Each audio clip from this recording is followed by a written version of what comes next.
Soyez le bienvenu, fidèles téléspectateurs. Une fois de plus, vous êtes là dans le cadre de votre émission Duel, ici sur la chaîne de la Maman Nationale, la Maman de la Nation, CSS Télévision, Canal Studio, satellitaire, les reflets de tout un peuple. Je me vois accompagné ce matin avec la grande équipe. Je vois monsieur Eric, l'homme de Monnière, mais il n'est pas de l'UDPS derrière la caméra. Eric, ça va? Et de l'autre côté, il s'appelle comment? J'ai oublié les noms. Emmanuel, voilà, Emmanuel. Comment je peux oublier le nom de Jésus? Emmanuel, le Fils de Dieu. Alors, Emmanuel, ça va? Et côté régie finale, je vois monsieur Tati, l'ancien Bougard, Tati qui est là. Tati, ça va? Et côté son, je vois monsieur Obed. Vraiment, je sais que quand Obed est là, tout est bon. Obed, ça va? Voilà, sur ces plateaux, je suis avec la grande équipe d'aujourd'hui, parce que vous étiez très nombreux à nous demander ces débats avec monsieur Paul Okito. Vous l'avez suivi, vous avez dit lui mérite d'être devant les têtes bien faites. Il est ici avec nous, monsieur Paul Okito. C'est le bienvenu. Merci, merci Dalphin. Merci. Avocat. Oui, je suis avocat après la Cour d'appel de Paris et aussi à Matete, donc j'ai navigué entre ces deux États. Oui, merci. Proche du régime. Oh oui, oui, je suis proche du président Fatih, parce qu'en fait, lorsque nous suivons un homme, ce n'est pas on défend un homme, on défend une cause. On défend la nation. Quand on aime le pays, il faut défendre les personnes qui écartent l'avenir de ces pays-là. Ok. Et de l'autre côté, nous avons la présence de M. Benoît Yolama, vraiment aimé par la diaspora. Je ne sais pas pourquoi il est resté avec Kabila. Il y a les gens qui pensent que Kabila était le mal du Congo, mais vous appréciez trop Benoît Yolama. Il n'a jamais été nommé, hein, sous le régime Kabila, mais il les défend jusqu'à aujourd'hui. L'homme fidèle, Benoît Yolama, soyez les bienvenus. Merci beaucoup pour l'invitation. Et j'ai profité de cet instant pour penser à de nombreux enfants qui sont dans une situation de précarité, dans la violence de M. Paulo Hitler Kagame. Et aussi nos frères de Calais qui sont abandonnés par le pouvoir public, qui a laissé la Croix-Rouge se débrouiller, le matériel se débrouiller pour pouvoir sortir les corps de certains de nos compatriotes. Je pense à eux et je crois que la main puissante de notre Dieu pourra en tout cas sauver les uns et les autres de ceux qui sont en train de vivre cette situation catastrophique. Voilà, merci monsieur Benoît Yolama. Vous dites que les gens décalés ils sont abandonnés par les régimes. Mais je sais que c'est le pouvoir du peuple d'abord. Alors, de l'autre côté, je vois monsieur Junior Katende, lui qui est cadre de l'UDPS, parti au pouvoir. Monsieur Junior, soyez le bienvenu. Merci, monsieur le journaliste. Je salue tous les co-débatteurs dans ces plateaux. Je salue le peuple congolais qui nous suit depuis la maison. Et je salue particulièrement les chefs de l'État qui abattent un travail de titan pour essayer de redresser un pays qui a été longtemps plongé dans l'abîme. Et je salue aussi sa tendre épouse, madame Denise Nyakir Tshisekedi, sans oublier notre secrétaire général, Augustin Kabouya, l'homme qui met tout le monde d'accord. Il faut nous trouver un plateau spécial pour les salutations. Ok. Mais il est en train quand même de saluer les chefs de son parti. Alors, de l'autre côté, il y a la présence de maître Armand Lokeka, l'homme de l'échographie politique. Lui, il est coordonnateur d'un courant de pensée pour le salut du peuple. Il aime beaucoup Joseph Kabila, mais il est candidat président de la République. Mais candidat des orphelins. Donc, il a déjà la voix, il a la voix de Kabila et la voix de Félix Tshisekedi. Parce qu'on est les orphelins. Maître Armand, c'est le dernier. Merci, Delphin. Je salue maître Paul Okito, que je rencontre pour la première fois au plateau. Merci. Et mon ami Junior Katende, que je salue. Non, d'abord je le salue comme un ami, c'est clair. Donc ça passe. L'UDPS vient comme une structure dont il a adhéré. Très bien. Vous voulez que je critique l'UDPS avant que je le salue? Non, non, mais l'UDPS fait donc quand même je l'aime d'abord en tant qu'ami, en dépit de sa vocation politique. Et mon grand frère Benoît Yolama qui est à côté de moi. Je vous salue aussi, Delphin, d'avoir pensé à moi trop tard la nuit, m'appeler pour ce débat. Et je salue tous les téléspectateurs qui ont toujours voulu nous entendre et qui adhèrent dans notre option. puisque notre candidature sera bientôt débattue. Ça sera un sujet qu'on va mettre aussi dans le débat pour savoir qui est digne de diriger le Congo si ce n'est un orphelin. Et que si nous, les orphelins, nous prenons le pouvoir, comme les autres en ont pris, nous pensons que ce sera aussi un idéal. Nous devons suivre le chemin de nos prédécesseurs. Kabila orphelin, Tshisekedi orphelin, Mobutu orphelin, tous ces gens-là sont des orphelins. Donc vous pensez qu'en étant orphelin, vous avez la chance de gérer si leur père était vivant, il ne serait pas président. Donc automatiquement, ils peuvent donner aussi la chance à nous qui n'avons plus de père, de postuler aussi. Merci Maître Armand Lokeka. Vous, c'est un cas exceptionnel. Je peux vous appeler même à minuit. C'est la dictature de l'émission de la chaîne de la Maman Nationale. Vous êtes obligé de venir. Parce qu'on vous aime beaucoup ici. Merci. Mais on va traiter un sujet important. Vous êtes sans ignorer. Aujourd'hui, c'est le 17 mai. Pour les autres, c'était la libération du Congo par l'AFDEL avec Laurent Désiré Kabila et tous ces gens qui l'ont accompagné. Est-ce c'était la libération ou c'était réellement la part de l'infiltration pour que le Congo soit aujourd'hui par terre? On va placer un mot sur ça, mais sans oublier, il y a également la situation économique actuelle. On va en parler. Vous avez suivi les 20 PAM de l'économie. Monsieur Vital Kamere qui a répondu aux questions de la presse. Est-ce qu'il a convaincu ou il est aussi en train de tâtonner comme les autres pensent? On va analyser toutes ces questions ici sur ces plateaux. Mais j'aimerais avant tout que vous puissiez d'abord me donner la photo de M. Peter Kazadi. Donnez-moi la photo de M. Peter Kazadi, lui qui est le patron de l'Intérieur, le ministre de l'Intérieur, Peter Kazadi. Je préfère commencer. Merci, M. Tati. Je vous aime beaucoup, hein, M. Tati. Je préfère commencer cette question avec M. Benoît Yolama avant d'aborder la thématique. Il semble que sous sa gestion, le Congo est en feu. Qu'on monte, il y a des problèmes sérieux. Son approche fait en sorte que les gens s'entretuent. Selon plusieurs voix, quelle est votre analyse de cette situation, de l'insécurité? Bon, je ne prendrai pas Kazadi Peter comme étant la pièce maîtresse dans la situation insécuritaire que nous vivons au pays, mais je prendrai son parti politique et son chef, qui est M. Tshilombo Tshisekedi. Le premier élément, c'est que le président Kabila, en quittant le pouvoir, avait laissé un pays déjà presque à 98% pacifié.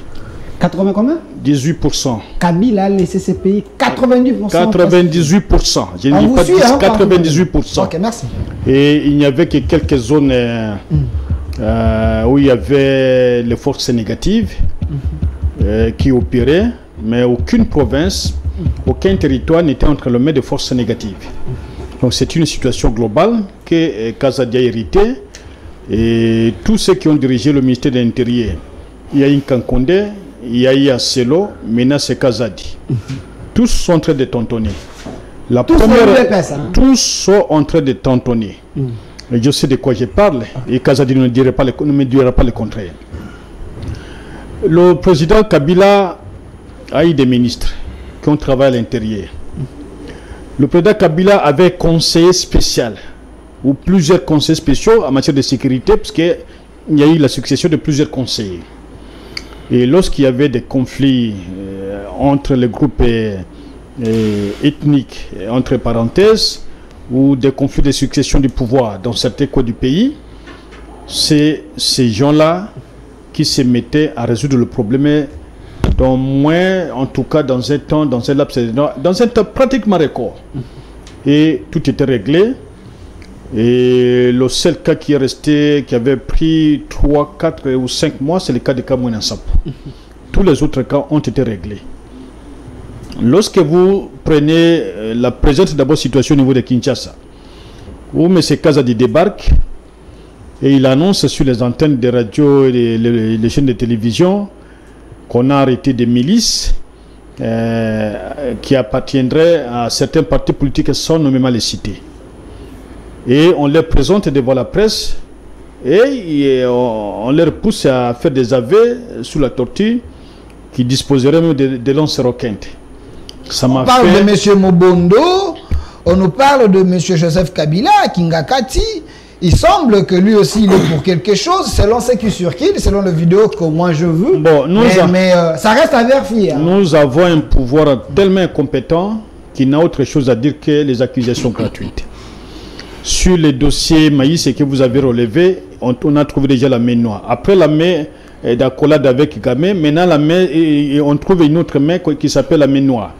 Dans les prix de Maïs, je suis en train de répondre. Okay. Et la situation de Teke Yaka, on trouve encore une main noire.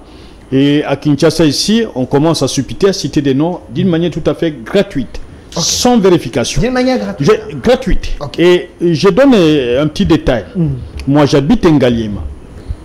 Et vous aussi, vous n'êtes pas très loin de là où il y a eu incident au niveau des DGC.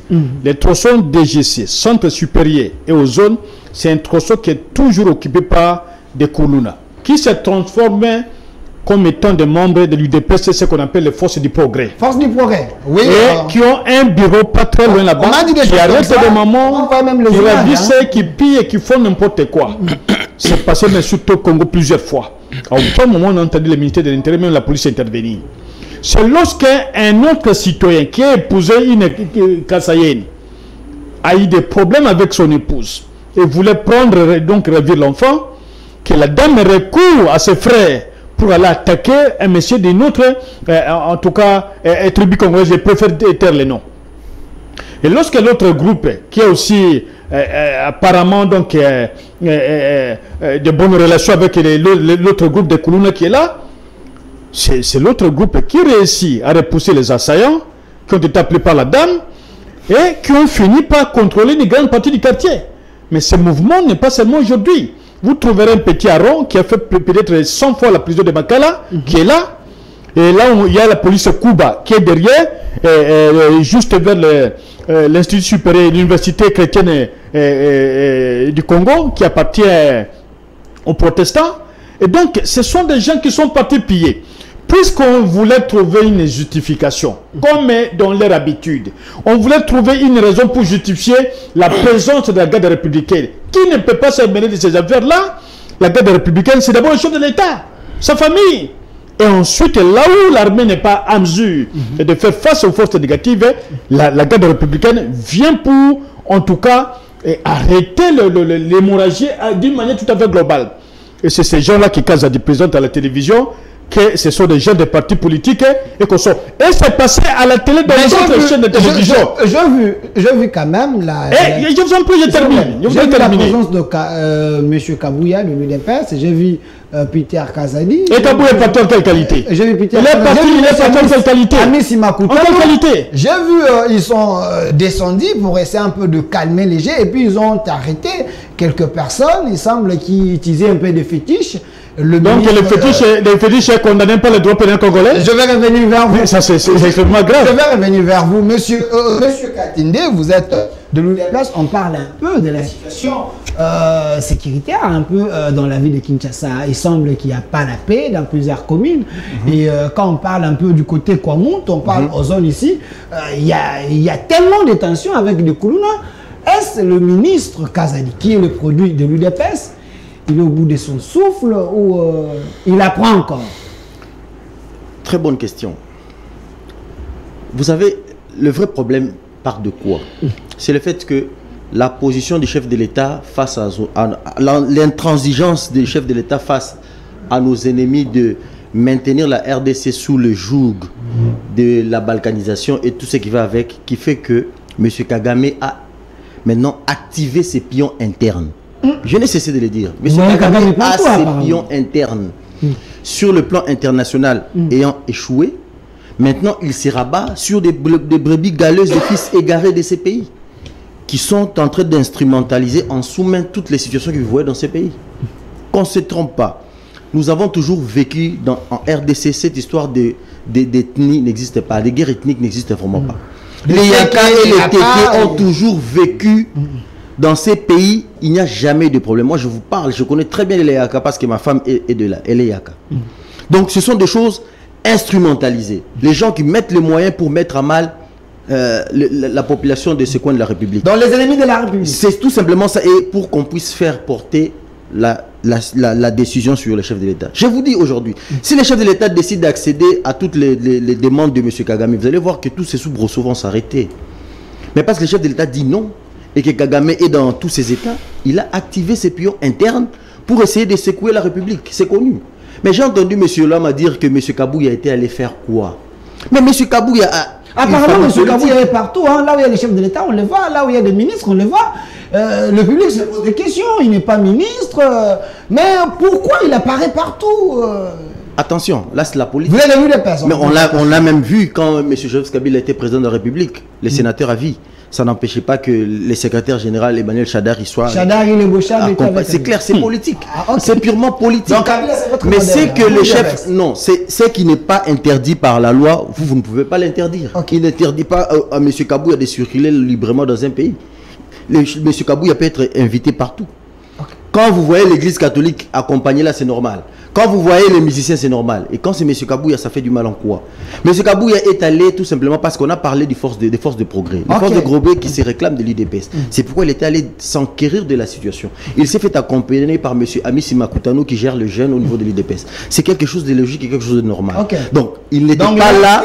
C'était justifié. C'est clair, il n'était pas là pour s'interférer dans un dossier politique ou sécuritaire, non. Il était là, c'est comme un père de famille qui entend qu'il y a ses enfants qui ont des problèmes. Il va s'enquérir de la situation. Vous n'allez pas accuser ces pères-là d'entraver la justice ou de les procédures. Mais pourquoi, sous les règnes de Peter Kazadi, les choses ne se maîtrisent pas? Il est quand même le vainqueur de l'intérieur. La sécurité intérieure de la RDC, c'est lui. Mais pourquoi ces zones de détention? Qu'est-ce qu'il faut faire? Est-ce qu'il ne peut pas donner la solution à ces problèmes? Je vous rappelle que M. Peter Kazadi n'a même pas 1 mois et demi au gouvernement. Gouverner, c'est prévoir. Il est là pour... Il est arrivé, il a trouvé une situation qu'il est en train de résoudre. Je connais la perspicacité de ces messieurs, je sais qu'il va résoudre ce problème. Mais ce que nous dénonçons, c'est qu'on doit cesser d'instrumentaliser les populations pour qu'elles puissent s'entretuer. Au nom de quoi vous pouvez aller mettre en mal deux ethnies qui ont toujours vécu en toute quiétude? Quand vous sentez, vous rendez compte qu'il y a quelque chose qui n'a ni tête ni queue. Il y a tout simplement des gens qui sont passés par des chefs coutumiers pour instrumentaliser. On parle des accusations gratuites parce que le nom de Kabila sort dans ces accusations, le nom de Mobondo et les autres là. Yola m'a dit ici, vous voyez toujours l'ombre de Kabila derrière tout. Moi, je suis suffisamment intelligent pour ne pas citer le nom de gens sans que la justice n'ait établi ces gens comme coupables. Vous comprenez? En RDC, il y a beaucoup de rumeurs. Mais ce qui est sûr est que c'est une instrumentalisation.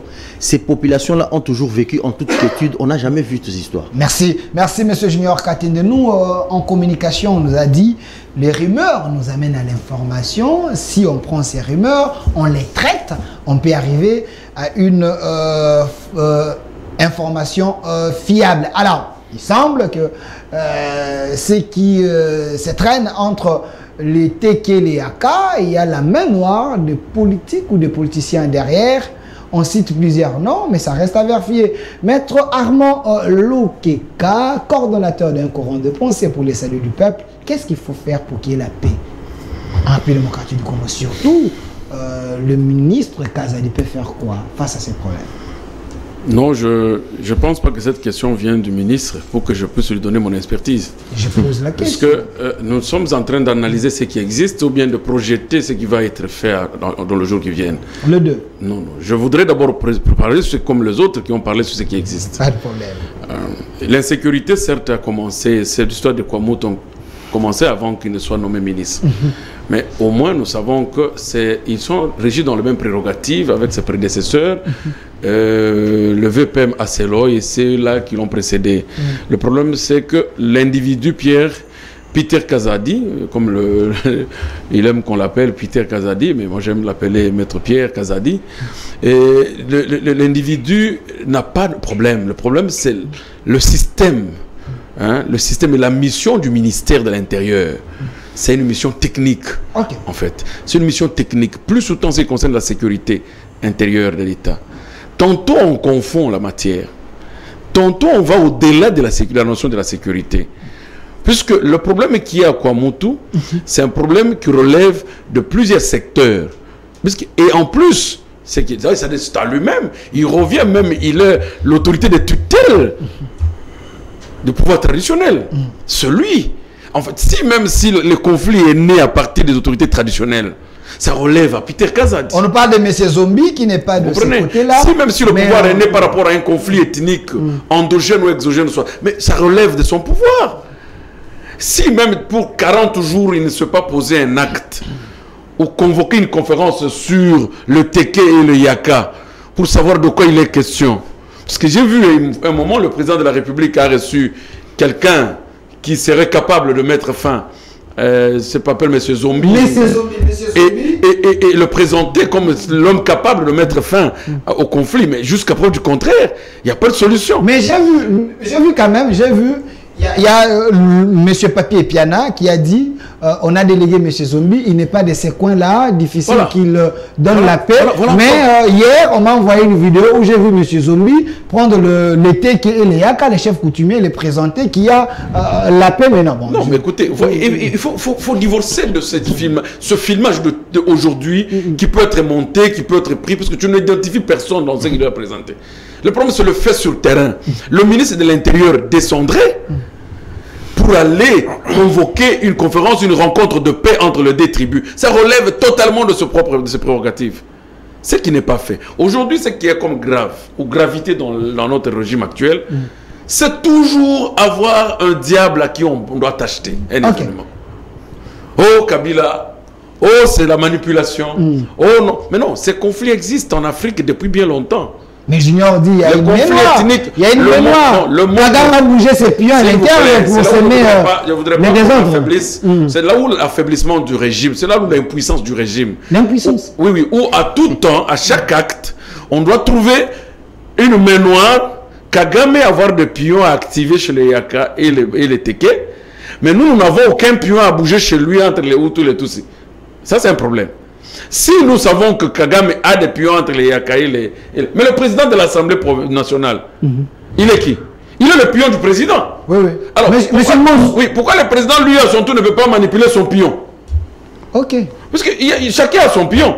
Moi, je gère le pays, mais j'ai mon pion qui est le président de l'Assemblée nationale. Que je peux qui est du coin. Qui est du coin, que je peux manipuler aussi. Le président ne manque pas le Teke. Il a le gouverneur de la ville de province de Kinshasa. Que je sache. Ouais, ouais. J'ai entendu Mobila. Il est Teke. Il peut le manipuler, c'est un pion aussi. Le président a plusieurs pions plus que Kagame. Ok. Pourquoi creuser les bras? Se plaindre. Oui, pourquoi creuser les bras pour entendre que Kagame quitte là où il était à Kwamout jusqu'au plateau ici? Les fermes, les bêtes sont tuées, les fermes sont dévastées. Et on croise les bras en disant que non, c'est une manipulation. On parle des histoires des bovins qui étaient arrivés à Kwamout à une période, que ces gens-là, c'est eux maintenant qui s'aiment là. De ce côté-là. Vous vous rappelez, c'est une fausse histoire. C'est une très fausse histoire. Mon cher ami, regarde la carte. C'est comme si on vous dirait aujourd'hui que non, il y a une route qui relierait l'Israël et Jérusalem avec l'Égypte pour 3 jours de marche. C'est allégorique. C'est biblique. Mais tu vas sur le plan pratique. Il n'y a pas ce chemin-là qui lierait le Canaan avec l'Égypte de 3 jours de marche.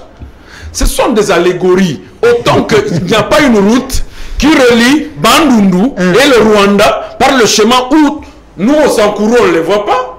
À Maniema, on ne voit pas ce bovier. Et au sud du Nord Kivu, on ne voit pas ce bovier. Mais on vient retrouver le bovier rwandais à Bandundu. Prends la carte. Prends la carte. Mais nous avons quand même des vidéos. Hein. Nous avons des vidéos avec la morphologie de ces gens-là. Ce sont les têtes de bœufs qui ont été négociées pour amener à Kingakati. Tout simplement. Parce qu'à Kingakati, aujourd'hui, c'est le plus grand ferme qui a plus de bœufs que tout autre. Voilà pourquoi on cite un peu Kingakati. On réunit ça avec Kabila. C'est pour vous dire ceci. Là où il y a de bœufs, ça ne veut pas dire qu'il y a la présence du Rwandais. Et moi, je reviens à dire à mes amis que le président Tshisekedi a dit dans son discours, quand les jeunes gens mangeaient, il dit nous n'avons aucun problème avec le Rwandais. Mais nous avons un problème avec les dirigeants rwandais. Merci. Donc, trouver un Rwandais à Kwamutu ne constitue pas une poche de conflit. Merci. Merci. Et je veux dire une chose. 5 secondes. Que trouver simplement que non, puisque M. Kabila resterait à Kingakat, et que comme il devient l'homme noir indésirable et un modèle aussi à un moment pour l'UDPS, que tout ce qui se fait de ce coin-là, c'est Kabila qui doit le faire. Kabila, c'est un modèle pour l'UDPS. C'est un modèle puisque nous sommes dans un régime de comparaison. Ok. Kabila a échoué, mais on se compare toujours à Kabila. Pourquoi Kabouya s'est retrouvé là-bas? Est-ce que tu ne voyais pas Chadari aussi se retrouver? Il a dit ça. Et pourquoi l'autre? Mais est-ce que tu ne voyais pas pendant le Kabila? Mais non, mais c'est à cause de ça que nous les avons chassés. Ok, merci. Mais si vous les imitez comme ici, ils sont meilleurs, pourquoi nous les avons chassés? Merci, maître Armand Loukeka. Ce qui a retenu, il a dit que Kabila c'était un modèle pour l'UDPS. Kabila c'est une école, donc vous apprenez de lui. Alors, monsieur Paul Okito, vous soutenez le chef de l'État. La même question. L'UDPS au sommet de l'État, Peter Kazadi, ministre, le plan de l'Intérieur, mais il n'y a pas la paix. Pourquoi? Ok, merci de la question. Je m'adresse à nos co-débatteurs. Lorsque nous parlons du Congo, parlons avec amour, objectivité et neutralité. Évitons de faire un peu des analyses simplistes pour présenter des faits qui sont parfois faux. Le premier... Monsieur Benoît Yolama. Oui, a parlé que non, les Congo a été pacifié à 88% à l'époque de M. Kabila. C'est-à-dire que Tshisekedi a hérité des Congo pacifié à 88%. 98%, ce qui est faux. Parce qu'il n'y a aucune statistique qui peut nous prouver les décrets de la pacification du pays. Ça y en a. Non, laissez-moi vous dire... C'est son temps de parole. Calmez-vous. Parce que la situation conflictuelle dans laquelle se retrouve le pays aujourd'hui, notre Congo, commence depuis 98 ans, avec la première agression RCD Rwanda, tout consort. Et nous en sommes encore là. Les événements de Kamono-Sampou et d'autres situations qui confirment les caractères tout à fait conflictuels de la société par les ennemis intérieurs de notre nation. Donc le gouvernement Tshisekedi, moins encore, mais c'est Peter Kazadi, n'est pas responsable de l'amplification de la situation de sécurité dans laquelle nous sommes aujourd'hui. Parce qu'à l'époque de M. Kabila, il y avait à peu près 200 groupes armés, les Kadeko, à l'est du pays. 200 presque plus de 200. Okay. Des groupes armés, les banditismes urbains à l'est du pays, plus de 200. M23. C'est votre invention. M23 c'était né en 2009. Eh bien, on nous parle aujourd'hui que non, M23 était en Niati. Non, M23 était toujours là, sur le terrain. Donc, jusqu'à aujourd'hui, il ne faut pas dire que c'est le gouvernement actuel qui a amplifié l'insécurité dans notre pays. Mais le gouvernement a hérité d'une situation dramatique. Pourquoi le président de la République, lors de son voyage chez moi, dans les Kasaï, a déclaré que le Congo est mort? Quand il a dit cela, vous étiez où? Pour contredire, parce qu'il venait d'accéder au pouvoir. Bien sûr, à l'espace de quelques jours, il a fait cette déclaration que le Congo est mort. Alors qu'il sortait des régimes de Kabila, dont je suis certain que vous allez présenter un peu le mérite. Donc la situation de la sécurité dans notre pays aujourd'hui, c'est les ennemis, comme l'a dit mon confrère, mon co-débatteur, mon ami, que non, c'est une situation entretenue par des forces noires, les ennemis intérieurs. Parce que le Congo a deux ennemis en fait. Les ennemis intérieurs, ce qu'on appelle les vrais faux Congolais, des vrais faux Congolais. Les vrais faux Congolais. Oui, c'est-à-dire des étrangers à qui on a attribué la nationalité congolaise par conspiration, par erreur, qui portent comme des Congolais, mais en réalité ce sont des étrangers, des vrais faux Congolais. Et au niveau de la région, c'est-à-dire la partie, on parle de cela, c'est-à-dire tout ce qui rentre sur les complots internationaux au niveau de la région, des multinationales. Parce que le Congo fait partie de cet environnement où toutes les nations cherchent à avoir une mainmise. Donc la sécurité à l'intérieur, Kamouanou Sampou et Bayaka Toukon, c'est les ennemis du Congo qui sont à l'intérieur, qui cherchent comment créer les zones de tension à l'intérieur pour présenter que non, le gouvernement Tshisekedi ne fait rien. Mais il faut dire à ces ennemis-là, à ces Congolais, si vous me regardez, il faut quitter. Nous avons besoin des Congo pacifiques. La paix profite à tout le monde. Quand on tue... Est-ce qu'il faut le dire par... il faut seulement manifester l'intention ou soit il faut agir? Parce que l'État a tout le pouvoir d'agir. Mais c'est la raison pour il faut aller sur le terrain. Il semble que M. Peter ne s'est jamais présenté là-bas. Jusqu'à aujourd'hui, il fait qu'envoyer les gens. Croyez-moi, il est le patron de la sécurité. Je connais confrère Peter, c'est un homme de terrain. C'est la raison pour laquelle il s'est présenté la nuit hier, vers Ngaliema, avec tout ça. Il a pris de risques autant avec un groupe de miliciens qui sont vraiment des enfants. On parle de quoi instrumentalisés. À Kinshasa, mais là-bas. Ces groupes-là, ce sont des enfants que les ennemis intérieurs l'intérieur de notre pays, on paie de l'argent, de la drogue, tout qu'on sort. Il faut créer de l'insécurité, amplifier la situation sur Kinshasa pour qu'ils viennent dire après que non, voici la situation dans laquelle se trouve le pays. Le gouvernement travaille, même quand bien même ils sont en train d'emprunter ce genre de schémas, nous allons remettre de l'ordre et le Congo sera pacifié. Et tôt ou tard, vous retiendrez dans l'histoire du Congo que Tshisekedi était un bâtisseur de ces grands pays. Était un bâtisseur de ce grand pays, mais je ne pense pas que c'est une promesse. Vous allez le faire. Toujours. Non. Merci. Alors, nous devons évoluer, mais si les arriérés, vous pouvez les payer. Monsieur Benoît Lama, je vous donne la parole. Mais j'aimerais quand même, avant que nous puissions toucher le dernier sujet sur le plan économique, mais parlons de ce sujet important. On prend les 17, les 17 mai, et puis vous choisissez quoi? On commence avec les 17 ou on chute avec... et nous avons aussi à faire une petite réplique par rapport... Vous pouvez le faire. Alors, prenons la question de l'AFNEL et vous pouvez payer les arriérés si vous voulez. Donnez-moi la photo de notre héros, Laurent Désiré Kabila, ici derrière moi. J'aimerais que M. Benoît Lama ouvre la question. S'il y a les arriérés, vous pouvez les payer. L'entrée de l'AFNEL, vous êtes un vrai kabiliste. Est-ce que c'était la libération ou c'était l'implantation des étrangers au Congo pour que le Congo soit suffisamment infiltré? Une question que je répondrai avec beaucoup de calme, mais permettez que je revienne d'abord sur ce qui venait d'être avancé par mes contradicteurs de l'Union sucrée. Monsieur Signor et Monsieur Paul Okito. D'abord la situation, lorsqu'on gouverne, on ne vient pas pour répéter les erreurs des autres. S'il y aurait erreur.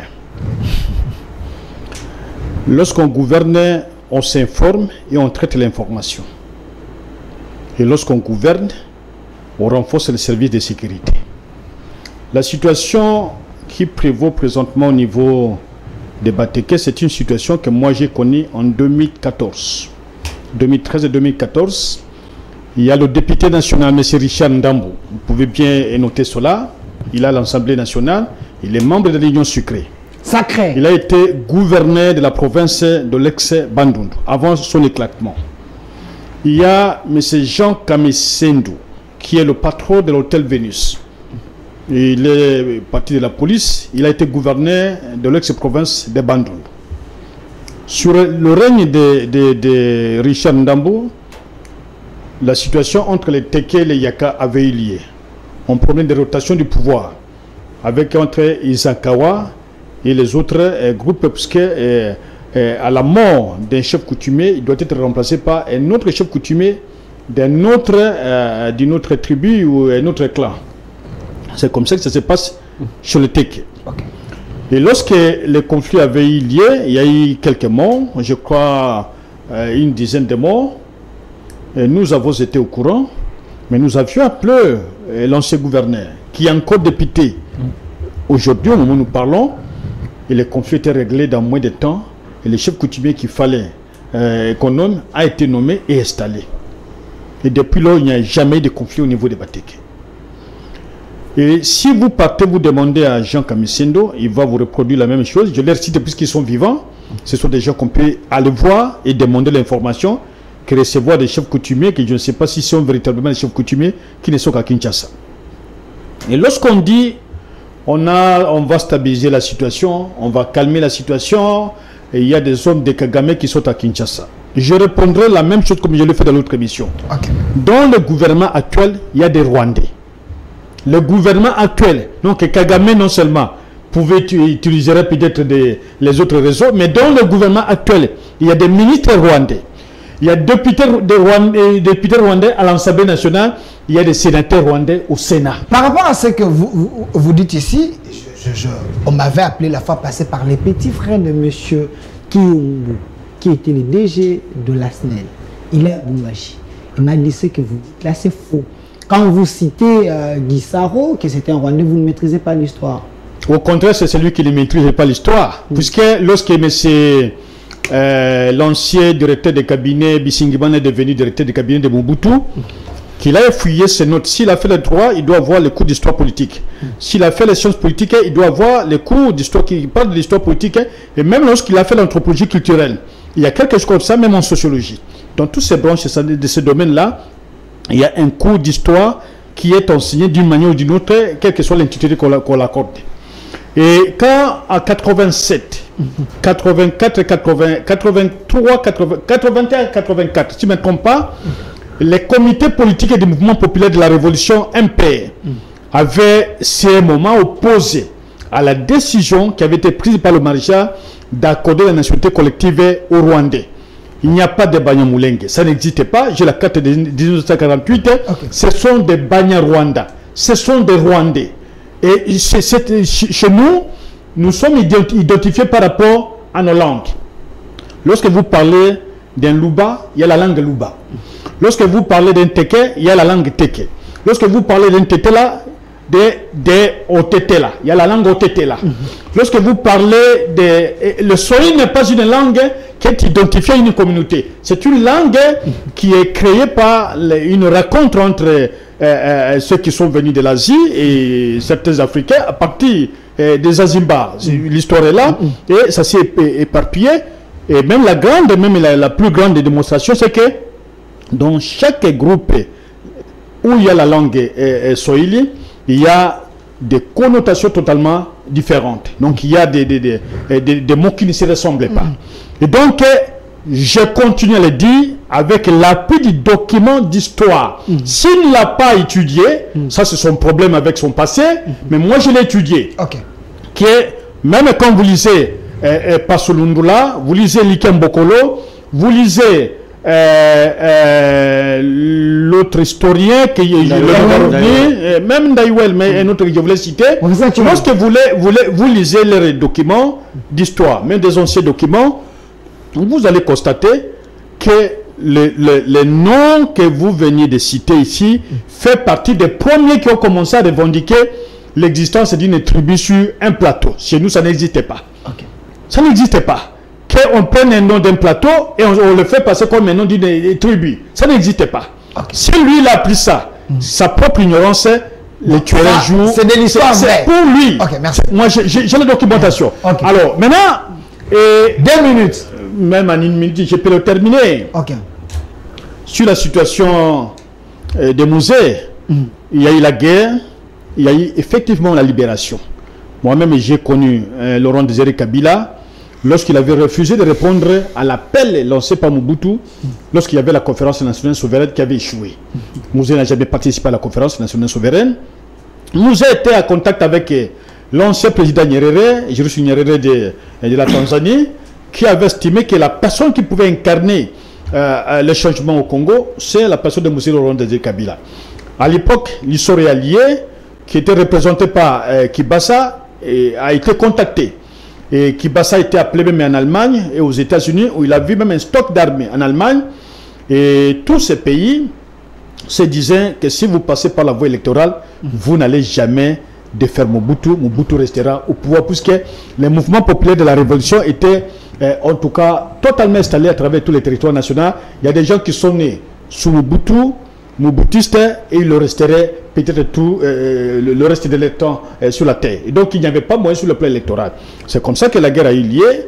Il y a eu une alliance, il y avait les Angolais, les Zimbabwéens, les Tanzaniens, les Rwandais et les Burundais. Et le travail de Mouzé n'a pas été un travail d'infiltration. Ce Mouzé qui vous dira que je croyais, quand je leur dis de rester, j'ai chassé l'armée rwandaise, mais le même qui s'est dit des ministres congolais ont fui de Bizima Kahara. Ces jeunes gens qui vous ont appelé, apparemment il ne connaît même pas l'histoire. Il est intervenu pour intervenir. Il ne connaît pas l'histoire. Ces gens ont fui. Il habite un hôtel ici à Kinshasa pour le compte de la présidence de la République. Si vous voulez, je cite l'hôtel ici, c'est bien les gens viennent et sont se gêner pour vous dire que Mouzé a amené les infiltrés, tout ça, mais les documents d'histoire sont là. Moi, je préfère, s'il est à Kinshasa, vous l'amenez ici, je vais tirer. Je crois qu'il ne pourra même pas avoir les temps de réagir. J'amène les documents d'histoire qui existent jusqu'à aujourd'hui, qui ne seront même pas contredits, parce qu'apparemment, il est dans l'ignorance totale. Monsieur Benoît Olama, je précise la source c'est le petit frère de l'ancien DG de l'ASNEL qui m'a appelé. Il avait suivi votre émission. Qu'il vienne. Qui paie le ticket, son frère a eu de l'argent, qui vient ici. Il a donné son point de vue. Alors, Monsieur Junior Katinde S. Kabila, que nous voyons ici, le père, il avait libéré le Congo. Je prendrai 1 minute sur mon temps pour répondre à mes co-débatteurs par rapport à ce qui a été dit avant. Donc vous les payez les arriérés. Voilà. Quand on dit que 98% sous Kabila, les pays étaient presque pacifiés, mais je pose la question, pourquoi Béni Boutembe n'ont pas voté en 2018? Est-ce qu'on peut m'expliquer? Je peux répondre. Puisqu'il a posé la question, je réponds. Directement, c'est ça. Oui, je réponds. Je réponds. La raison. Et après, répondez-moi pourquoi ils n'ont pas voté. La raison. Ils ont participé aux élections, ils ont des députés à l'Assemblée nationale. La raison. Pourquoi ils n'ont La pas raison voté? qui était évoquée, c'est qu'il y avait l'insécurité. Mais aucun territoire n'était occupé. Merci. Aucun territoire, je le dis bien, aucun territoire n'était occupé. Et d'une manière définitive, à la passation du pouvoir, aucun territoire n'était contrôlé par un seul mouvement rebelle. Merci, monsieur. Aucun. Continuez. Il vous a répondu. Les Koulouna sont arrivés avec le régime de l'AFDEL. À l'époque de Mobutu, on parlait des Chege qui étaient inoffensifs. On nous a pondu les Koulouna sous le régime de l'AFDEL. Vrai ou faux? Et Fachi a hérité de cela. Vrai ou faux? On avance. C'est sous le régime de l'AFDEL que Mouzé Laurent Désiré Kabila, lui qui a qualifié des conglomérats d'aventuriers, où on a vu tout le mot qui est en train de ronger la RDC maintenant. Les M23, le CNDP, tout ce que vous voulez. C'est sous le régime de l'AFDEL. Vrai ou faux? Donc, Fachi est plutôt en train de résoudre un problème qu'il a trouvé. Ok. Maintenant, en partant de ces faits-là, comment vous ne voulez pas qu'on puisse faire comparaison? Parce qu'avant Fachi, la nation n'existait pas. Il y a des solutions qui peuvent être trouvées par comparaison. La méthode comparative est scientifique. Ok. Vous voulez qu'on puisse refuser cela ici sur un plateau de télé? Je ne pas dire si vous citez Kabila, c'est votre modèle. Comme, on ne peut pas prendre M. Kabila comme un modèle parce que lui, il passait tout son temps à museler notre sphinx, à museler l'IDPS. Comment celui qui vous a tout le temps oppressé sera votre modèle? Et au contraire, l'IDPS a vaincu. L'IDPS a fait face à toutes les dictatures de ces pays et l'IDPS a vaincu. Ce sont des faits. L'IDPS a vaincu ou l'IDPS a été récompensé? L'IDPS a vaincu. Ok. En politique, c'est les pouvoirs sur un plateau d'or. Ok. Bon, retirez-le alors. Si vous avez donné sur le plateau d'or, retirez-le. Continuez. Si c'est facile. Donc, il faut éviter... moi, je fais confiance à la Cour constitutionnelle, je fais confiance à la CENI. Les restes ne sont que des incantations. Okay. Si vous avez donné, retirez alors, si c'est facile. Donc, il ne faut pas venir... On ne doit pas continuer à tromper. La question est Kabila. La question est là. Maintenant, c'est le 17 Mouzé Kabila. Parlons-en. Monsieur Mouzé Kabila lui-même... Je vais planter les décors et on va arriver à la conclusion. Ok. Après tout ce qui s'est passé, lui-même, il a parlé de conglomérats d'aventuriers. Le premier d'entre tous, le premier d'entre Congolais, M. Mouzé Laurent Kabila lui-même, a remis en cause par cette phrase tout ce qui s'était passé avant. Quand il dit un conglomérat d'aventuriers. Mais où je ne suis pas d'accord avec lui. Quand il dit que je croyais que tel et tel et tel étaient des Congolais. Mais il savait bien qu'ils ne étaient pas des Congolais. C'est très clair. Il croyait. C'était une alliance entre le Rwanda, l'Ouganda et le Burundi.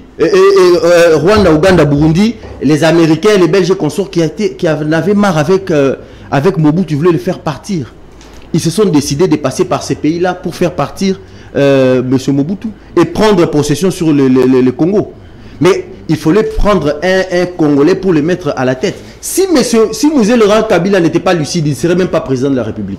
C'est parce qu'il avait la lucidité de se proclamer président de la République quand il était à Lubumbashi. C'est connu. Ok.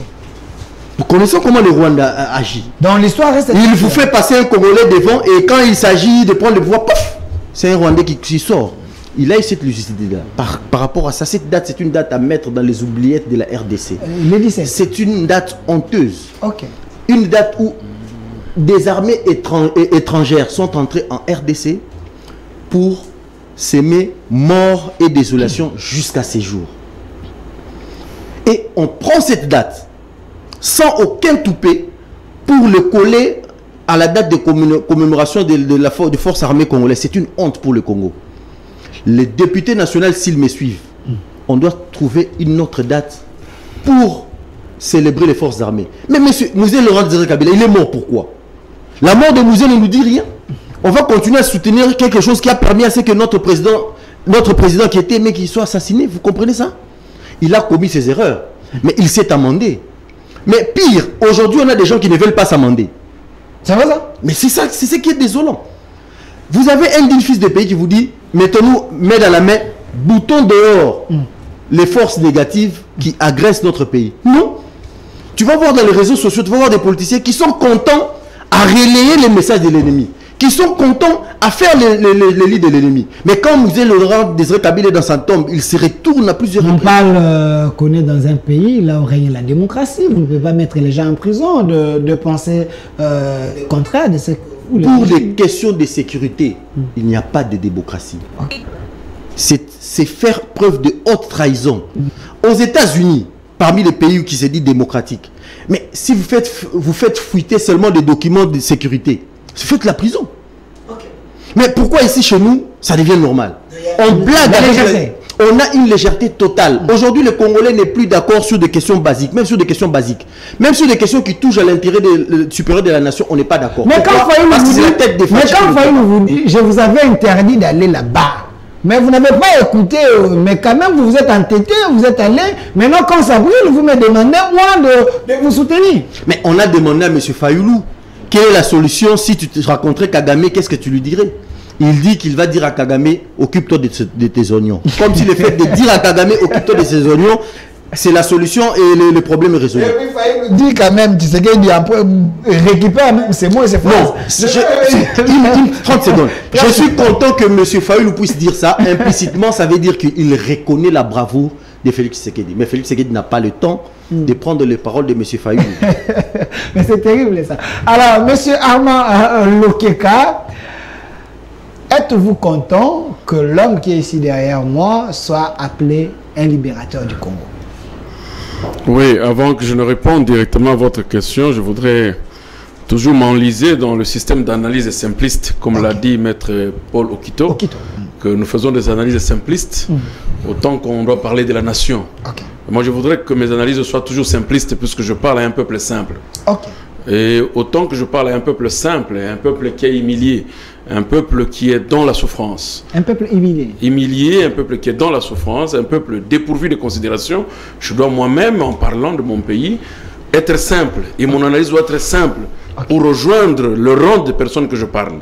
Parce que nous avons déjà développé des analyses ici, trop techniques et tantôt complexes, le régime ne nous a jamais donné oreille. Donc, excusez-nous, maître, aujourd'hui, nous voulons être simplistes à nos analyses. Pas de problème. Vous avez bien parlé que le début de conflit rwando-congolais commence de 98, de 98. Ce qui est faux. Ce qui est faux, parce qu'il faut revoir l'histoire dans notre pays. Ça, c'est le début. Hein, parce que même le début de RCD, le 2 août 98, mais ce n'est pas le début du conflit entre rwando-congolais. C'est pour cette raison qu'il est aussi nécessaire d'une certaine maîtrise de l'histoire du pays avant de s'enliser dans les analyses techniques. 200 groupes armés à l'est du pays pendant Kabila, vous n'avez pas tort. Et ces 200 groupes armés, Kabila les a trouvés. Et ce groupe armé, c'était le groupe d'autodéfense. Ce sont des groupes, ce n'était pas 200, c'était 128 groupes armés d'autodéfense. Le rapport des Nations Unies le prouve. Et même là où je reconnais que vous êtes tellement outillé en recherche, vous pouvez cliquer pour savoir en 2001, parce que cela, l'entrée de Kabila, fils, il a trouvé combien de groupes armés d'autodéfense à l'est, on parlera de 128. C'est-à-dire que chaque village à l'est avait un groupe d'autodéfense de leur terre. Avait un groupe d'autodéfense de leur terre, puisqu'ils ne voulaient pas que leur terre soit empiétée ou piétinée ou insécurisée par qui que ce soit. Ce sont des groupes d'autodéfense. Mais le groupe que nous parlons tout à l'heure ici, où le gouvernement actuel nous parle de terroristes, tantôt des agresseurs, tantôt on ne sait pas quel nom on doit retenir, c'est l'M23. C'est l'M23. Et l'M23 type 2, puisque maintenant nous devons parler de l'M23 type 2, puisque l'M23 type 1 était conclu avec Kabila, et Kabila ne les avait même pas donné la chance depuis 2013. Jusqu'à son départ, l'M23 n'a pas bougé. Et à l'entrée du président Félix au pouvoir, j'ai un conseiller qui est en prison, le conseiller du chef de l'État qui est en prison aujourd'hui. Je ne sais pas s'il est libéré, puisque ce sont des prisons, je ne sais pas comment il est libéré. L'a dit qu'il est allé au Rwanda plusieurs fois. Et Kagame a demandé au président Kabila Tshisekedi de venir prendre ce genre d'M23 qui était chez lui. Parce que certains étaient au Rwanda, certains étaient à Ouganda. Et le président Tshisekedi les a appelés ici dans cette ville. Les a logés ici dans cette ville. Il les a nourris ici dans cette ville. C'est le type de M23 que nous décrions maintenant. Ceux qui se parlaient dans le table de nutrition, dans le table de restaurant, avec ces gens-là, vous ou moi, maître, nous ne savons pas. Est-ce que je peux vous répondre? Vous comprenez? Juste par rapport à ces petits points-là des groupes d'autodéfense. Je pense très bien que vous avez lu les ouvrages de Max Weber. Max avait défini que c'est l'État les monopoles de la violence légitime. Si vous justifiez la présence des groupes armés, du banditisme urbain, ce qu'on appelle les groupes d'autodéfense, et Maï consorts, comme étant les groupes qui devraient être là, non 150, c'est que vous ignorez la notion de l'État. C'est l'État seul qui est le monopole de la violence légitime. Merci. Non, merci. Mais je vous reviens pour vous dire qu'il faut maîtriser l'histoire de l'Est. C'est le seul coin où il y a des royaumes. Le coin où il y a des royaumes et des rois existent jusqu'aujourd'hui à l'Est. Et chaque roi de l'Est, de chaque communauté de l'Est, a un pouvoir qu'il exerce sur sa terre. Vous n'allez pas interdire à un roi d'exercer son pouvoir sur sa terre, et il a ce qu'on appelle ce groupe-là, qui est le groupe de protection de l'autodéfense, qui ne peut pas permettre que leur sol ou terre soit empiété. Ça ne veut pas dire qu'ils sont contre le régime ou ils ont violé un certain nombre de principes régaliens de l'État. Ça, c'est faux. Et c'est pourquoi je vous dis qu'il faudrait diminuer, puisque Kabila n'a pas laissé 128 groupes armés, et ce groupe armés en dehors de l'M23 type 2 que nous sommes en train de décrire aujourd'hui, qui sont appelés terroristes et agresseurs. Donc là, c'est un autre problème. Le pays est mort, dire de président Tshisekedi au Kasaï. Non, c'est un propos qui était totalement issu de sa philosophie d'opposant. Pourquoi? S'il vous plaît. Son temps de parole. S'il vous plaît, permettez-moi de parler. C'est un propos qui est sorti de sa philosophie d'opposant. On ne peut pas parler d'un pays dont on est élu président qu'il est mort et qu'il n'y a rien à prendre. Parce qu'il a dit le pays est mort. On dit qu'il était sincère, c'est qu'il a trouvé je peux vous rappeler d'un officiel européen. S'il vous plaît. Fillon, non, je vous dis s'il vous plaît, mais permettez-moi que je termine. Parce que les Fillon, peut-être. Mais le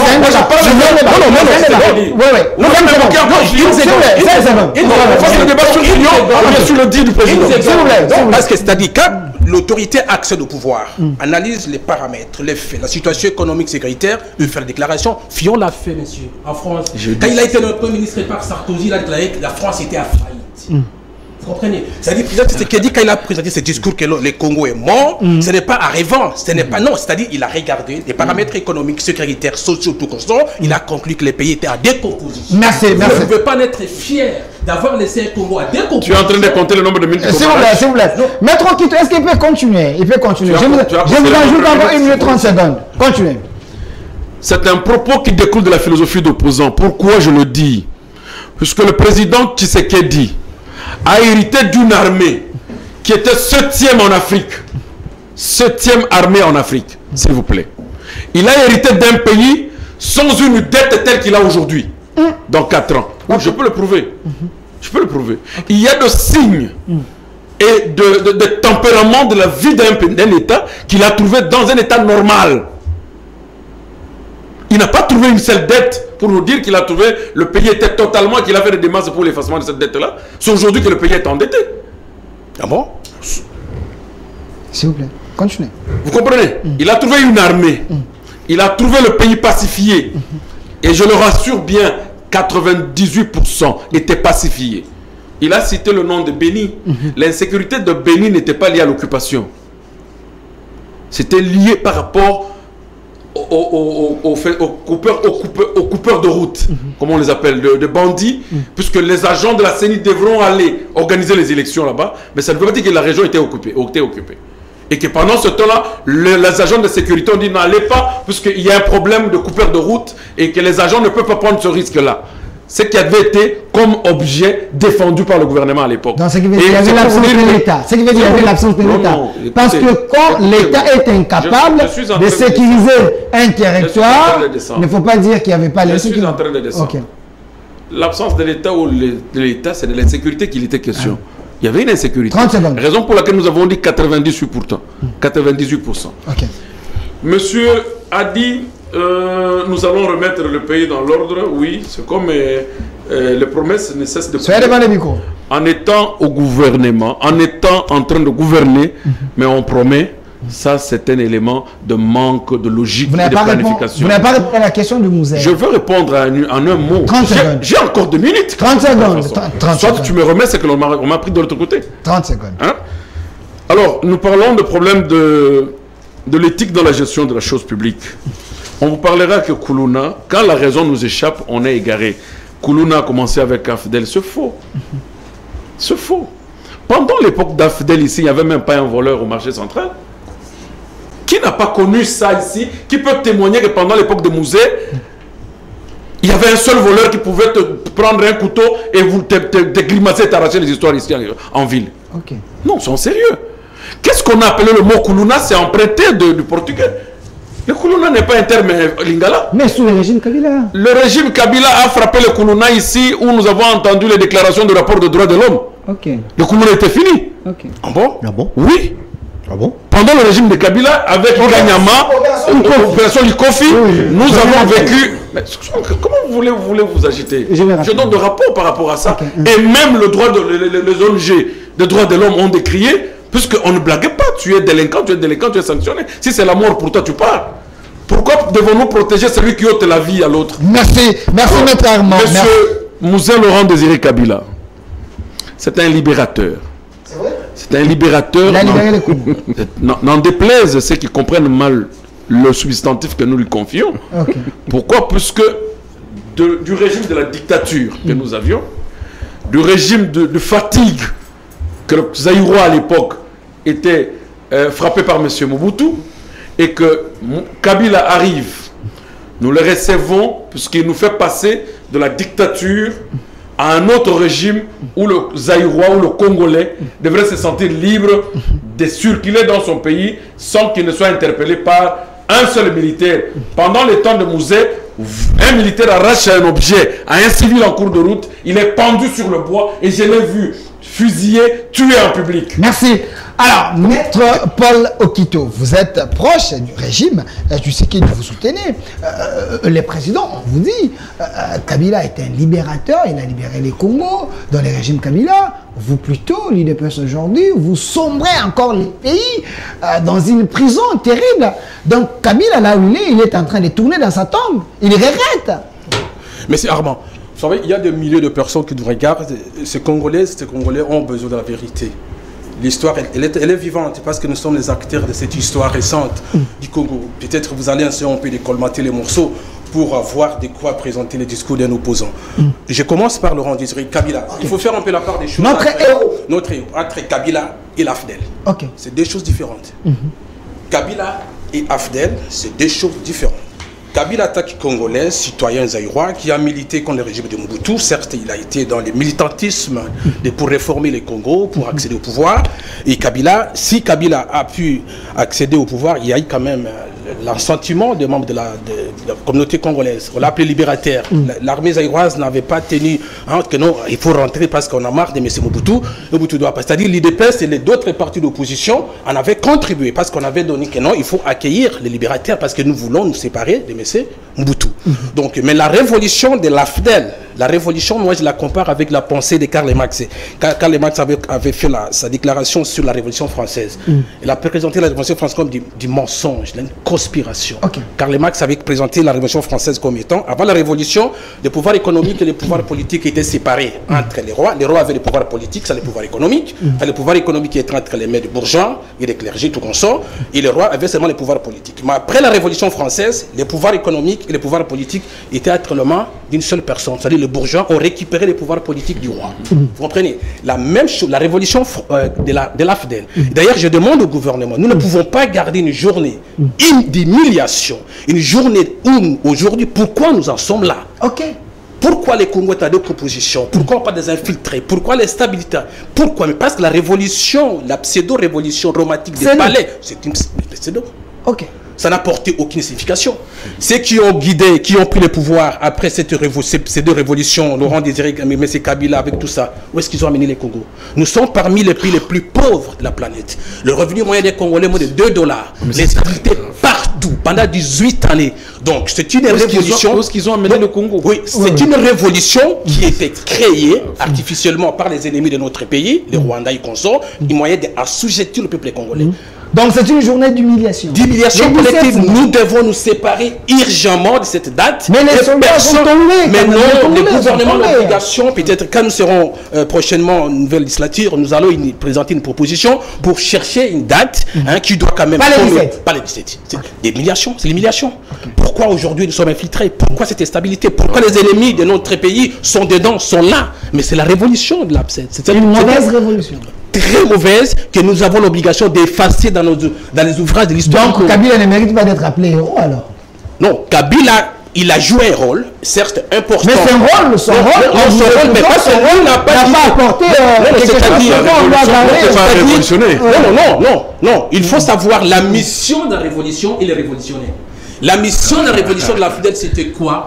C'était de nous créer un Congo pacifique, un Congo de paix, un Congo construit, un Congo prospère. Est-ce le cas? Non. Vous comprenez? Donc, ce n'est pas une révolution au terme, c'est-à-dire dans les attentes du peuple congolais. Si nous étions cette révolution pacifique, si nous étions, parce que l'IDPS a toujours été parti pacifique, donc si on était dans les pacifistes de l'IDPS, j'en suis certain que les Congos aujourd'hui ne sera pas là où nous sommes. C'est une révolution qui a ouvert des portes de stabilité, de sécurité, cette situation d'instabilité. Et aujourd'hui, vous avez le franc congolais par cette révolution. Non, monsieur. Aujourd'hui, vous avez une économie que vous... Mais c'est Armand, est-ce que pour imprimer la monnaie, il faut faire une révolution? Non, aujourd'hui, vous avez une monnaie qui avait un franc congolais égalisait $1 américain. C'était du chimère. Pas une révolution. C'était du chimère. On ouvre la question économique. On ouvre la question économique. Je vais revenir vers vous. Merci. Je commence avec M. Benoît Yolama. Vous pouvez me donner la photo des caméras ou la situation sociale. Mais s'il y a les arriérés, vous pouvez les payer. La situation économique actuelle, quoi faire? Est-ce le gouvernement est-il incapable de relever les défis? Monsieur Benoît Yolama, vous avez la parole. Oui. S'il y a les arriérés, je veux parler de la situation économique, mais j'estime qu'il y a eu... je n'arrive pas à comprendre où veut en arriver M. Okito. Puisqu'il mélange beaucoup de choses. Il dit que c'était une révolution. Je lui conseillerais tout simplement de parcourir l'histoire. Puisque ceux qui vous suivent ne vous donneront pas une bonne cote lorsque vous êtes en train de chercher à toucher autre chose, parfois dont la maîtrise pose des petits soucis. Moi, je crois que sur la question du territoire, vous ne me donnerez pas un seul territoire qui est occupé par les assaillants que le président Kabila a légué au président actuel. Un seul territoire. Deuxième chose, sur la situation de Teke, nos citoyens à faire le déplacement. Il a amené ses propositions et l'archevêque de Kinshasa a été aussi là-bas. Votre ministre de l'Intérieur, l'ancien ministre de l'Intérieur, avait décaissé l'argent de l'État, mais il n'y est jamais arrivé. Quand l'archevêque de Kinshasa a dénoncé cela, vous l'avez insulté. Et vous revenez encore pour dire qu'il y a des complices internes. Mais l'UDPS a signé des accords avec Kagame au Canada. Et le dernier rapport des Nations Unies atteste cela, qu'il y a eu des relations, des accords entre l'UDPS et Kagame, et en dehors des accords officiels qui viennent d'être signés il n'y a pas longtemps, qui nous ont ramené les Rwandais sur une autre forme sur le territoire national. Et quand à tout moment vous voulez revenir récidiver pour dire qu'il y a des infiltrés, il y a de ceci, il y a de cela, cela démontre amplement que vous n'avez pas la maîtrise de l'histoire du Congo. Je vous conseillerais, puisque vous venez de la France, peut-être le seul élément qui peut me motiver à être un peu tolérant envers vous, de parcourir les 2 tomes de Ndaiwel, Histoire générale du Congo et de l'ancien Zaïre à la République démocratique du Congo. Vous lirez, vous trouverez quelque part autant d'éléments qu'il a développé. Même Léon de Semoulé a écrit sur ça, et vous lirez Chamalanga sur ses approches philosophiques, un ancien professeur de l'INIKIT qui a publié aussi sur ça, et il y a autant de livres, il y a aussi sur l'assassinat de Patrice Emery Lumumba. qui a été écrit par le sociologue et écrivain belge, La mort de Patrice Emery Lumumba. À l'intérieur, vous trouverez là-bas. Si vous n'en avez pas, je peux me battre pendant une semaine. Je peux retrouver 2-3 livres de cette histoire et je vous la donnerai très gratuitement. Ok. Non, avec la permission. Sur une seconde. La date du 17 janvier. Et vous faites une référence à la France. La date du 14 juillet, en France, il y a eu assassinat des rois. Il y a eu changement, donc de la France, on a quitté un royaume pour entrer dans une république. Il y a eu la mort d'un roi. Le défilé du 14 juillet sera fêté d'ici quelques, je crois, 2 mois. On ne parle même pas qu'il y aurait mort d'hommes, on parlait de la Révolution française. Ça, c'est l'histoire qu'on nous a enseigné ici chez nous en 5e année des humanités. La Révolution française. C'est le 5 secondes. Vous voulez dire quoi? Je vous parle parce que là, il a présenté un peu un certain nombre d'ouvrages ici, l'historicité, la sociologie, l'histoire du Congo. Mais je peux vous répondre cette chose. Vous avez évoqué tout à l'heure le décret. L'ordonnance loi de M. Mobutu de 002. Je pense, si ma mémoire est bonne, du 23 mars 81, 71, 71 de M. Charles Bessingamani, qui fait ce directeur des cabinets. Vous l'avez évoqué, c'est par là que Mobutu avait naturalisé collectivement les populations banyamulenge. J'ai les textes originaux avec moi. Ce décret ou décret loi a été dénationalisé. Ordonnance a été dénationalisé par la loi de 81. C'est-à-dire que non, ces populations qui avaient été naturalisées collectivement devraient introduire des demandes individuelles. Mais n'oubliez pas que nous partageons une histoire coloniale avec le Rwanda. Nous partageons. Ce n'est pas tout individu qui aurait dans son nom ou dans son prénom avec la lettre R dedans que vous allez rapporter directement, comme vous l'avez soulevé avec M. Guizaro, qu'il serait rwandais. Nous avons une histoire coloniale et la mission coloniale avait le pouvoir de peupler, de prendre les populations rwandaises, les ramener vers l'intérêt du Congo. Il y a certains individus, notamment, mais comme M. Guizaro, dont vous soulevez, qui pourraient avoir des lettres RRO, mais normal, qui sont des Congolais. Merci. Il ne faut pas raccourcir cette analyse parce qu'il y a risque de tomber dans les fous. Merci. Alors, M. Benoît, continuez. Je vous ajoute encore 1 minute 30 secondes. Pourquoi encore vous allez m'ajouter peut-être 2 minutes? La question économique. La question économique, je reviens un peu rapidement. Bon, nous sommes dans un système où on nous a déjà donné une nouvelle théorie sur l'existence de l'État. C'est la théorie de la main noire. Vous avez entendu Vital Kamerhe. La théorie de la main noire. C'est ce que lui a dit. Vital Kamerhe, vous avez entendu par exemple en parlant des maïs. C'est l'UDPS que j'ai entendu parler union des démons pour le progrès de la sorcellerie. Et c'est l'UDPS qui nous parlait union des démons pour le progrès de la sorcellerie. C'est comme ça qu'on l'a défini et l'opinion parle à la cité. Okay. Et j'ai été étonné même de l'intelligence de cette dame-là qui m'a arrêté juste en venant ici. Nous parlons de l'économie. Il y a une approche globale d'abord dans l'économie. On ne peut pas seulement relever le seul fait que le prix de maïs passe de 20 000 francs congolais à 100 000. Cela n'est pas... c'est une question économique, mais ce n'est pas ça l'économie. L'économie, la macroéconomie est globale. Il y a des approches, il y a des paramètres macroéconomiques qui sont développés dans la gestion des affaires de l'État. Lorsqu'on gère l'État, il y a la planification. Et l'État chez nous n'est pas géré d'une manière planifiée. L'État chez nous n'est pas géré. Géré d'une manière planifiée. Je dis très bien d'une manière planifiée, c'est-à-dire organisée. On se réveille le matin, les prix a flambé, on dit bon, on va aller chercher des solutions ailleurs. Mais je connais que M. Kamera est un économiste. Il a fait l'économie rurale à l'université de Kinshasa. Et je l'ai trouvé comme assistant, lui, Moïse Kanga, Jean-Louis Sambo, ainsi que les autres, les Bingoto et consorts, les différentes facultés. Je l'ai retrouvé comme des assistants à l'université de Kinshasa. Et peut-être c'est l'une des dernières séries de meilleurs assistants. Ça, je peux l'avouer. Parce que nous avons aujourd'hui comme consommation. Alors, et il dit qu'il n'a pas honte d'aller chercher les maïs en Zambie. On constitue toute une délégation pour aller chercher des maïs en Zambie, pour aller chercher les maïs en Afrique du Sud, pour aller chercher encore, je ne sais pas si c'est des poissons en Namibie.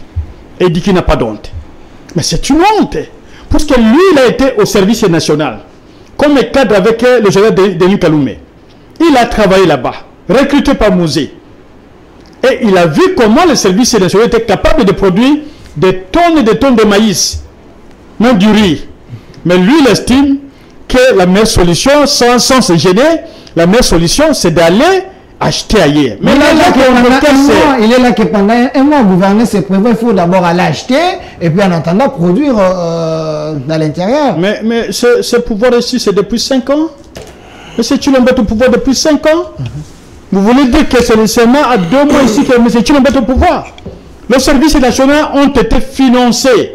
Le général, j'ai entendu de très bonnes sources qu'il y a des quantités de maïs à Kanyamakassisi qu'on peut donner, même vendre à Lubumbashi. Mais on ne lui donne pas de moyens. Merci. Il fait de tout. Je vais terminer. 5 secondes. Alors, maintenant, les approches qui seront développées. Il y a la 4e revue avec les films de la Banque mondiale qui est déjà bloquée. Et un financement près d'un milliard, quelque chose est bloqué, puisqu'on a utilisé 90 millions de dollars sur un projet qui n'a jamais abouti. C'est les gens qui vont vous dire que l'économie marche très bien. C'est les gens qui vont vous dire tout marche bien pendant que les agents fonctionnaires de l'État ont fait 4 mois sans être payés. 4 mois sous le régime. 4 mois. Merci. Alors, monsieur professeur, monsieur l'enseignant Prosper Chamala, une personnalité politique au sein de l'Union sacrée, si je peux le dire ainsi. J'espère qu'il va rester enseignant. Monsieur Vital Kamere, peut-il relever les défis économiques de la RDC? Merci Delphin pour la parole. Je salue les co-débatteurs. Je m'excuse pour le retard avec lequel je me suis amené ici. C'est indépendamment de ma volonté, mais des contraintes familiales. Je suis déjà content que ce soit Benoît qui me fait un premier pic, si je vais demeurer toujours enseignant. J'étais heureux quand même quand j'ai vu le décor de ce plateau. J'ai Papi. Armand Lokeka. Armand, oui, Armand. Et puis j'ai mon ami Ulama. On se connaît bien, c'est un plateau bien de Corée avec des gens qui savent beaucoup parler, qui parlent beaucoup et qui ont la connaissance. Ulama nous retourne toujours dans l'histoire, il a vraiment lu. Il connaît les auteurs, mais nous sommes dans la pratique. Nous devons résoudre les situations qui sont au-devant de nous. Je voudrais, en tant qu'enseignant bien entendu, parce qu'on avance des chiffres à la Sarkozy. Donc beaucoup de mensonges dans les chiffres, ce que j'ai entendu Armand en train de sortir là-bas. Il est à la Sarkozy. À la Sarkozy. Vous savez, un jour, on a fait une émission sur France 2, où on a montré dans toute la déclaration de campagne de Sarkozy, dans un échange, je crois, contre François Mitterrand, tous les chiffres qu'il avait avancés, c'était du faux. Justement pour impressionner. Et Armand, c'est quelqu'un qui a une rhétorique, qui est un bon français, un bon juriste, mais là, il est allé dans un secteur qui n'est pas le sien. Il faut l'aider alors. Et malheureusement, il a avancé des chiffres ici, bidons. Et je voudrais quand même un peu recadrer ça. Aidez-nous. En effet, au 24 janvier 2019, Félix Tshisekedi accède au pouvoir avec une dette extérieure. Après la remise, bien entendu, des partenaires financiers sur notre volonté de pouvoir payer la dette extérieure, le principal et les intérêts de cette dette-là, Félix Tshisekedi accède au pouvoir, il trouve une dette extérieure autour de 6 milliards de dollars. Si je vais être précis, ça devait être 5,1 milliards de dollars. Et que quand on s'engageait dans une démarche de mettre en place INGA 3 et consorts, ça devait faire quelque chose comme 3 milliards, ce qui ramenait la dette extérieure autour de 8 milliards, 8 à 9 milliards de dollars. Donc, dire que Félix Tshisekedi a pris le pouvoir sans dette extérieure, c'est un gros mensonge. Il y a encore un autre problème que j'ai entendu ici être dit, c'est l'insécurité à l'Est. Le pays était pacifié à 98%. Oui, oui. Yola Maladi, Armand Lokeka a confirmé. Les 98% se situent à quel niveau? Sur quel terrain? Parce que je me souviens encore, Armand, je ne connais pas ce mouvement politique. D'abord, il était de la société civile. Aujourd'hui, il a une couleur. Il est proche Kabila. Il est coordonnateur d'un courant de Je me souviens, un jour sur une émission, j'avais dit qu'il décline véritablement ce qu'il était, au lieu d'embrouiller les gens. Au moins, s'il est identifié comme kabiliste, on doit savoir qu'il y a quand même des kabilistes qui ont encore un propos, qui ont encore des idées pour pouvoir défendre l'indéfendable. Au moins, il est parmi ces gens-là. Youlama, je connais. C'est depuis longtemps. Mais lui, quand même, c'est une nouvelle génération des hommes qui tentent désespérément à vouloir justifier et à protéger quelqu'un qui nous a fait preuve sur le très long terme. Le long terme, c'est 5 ans. 5 fois 5, 5 plus 5 plus 5. Plus 3. Plus 3. 18. Ça fait 18, ça fait le très long terme. Période à laquelle certaines nations se sont mis en marche. Et finalement, ont prouvé de quoi ils étaient capables de définir une ligne de conduite, une démarche politique, économique et sociale.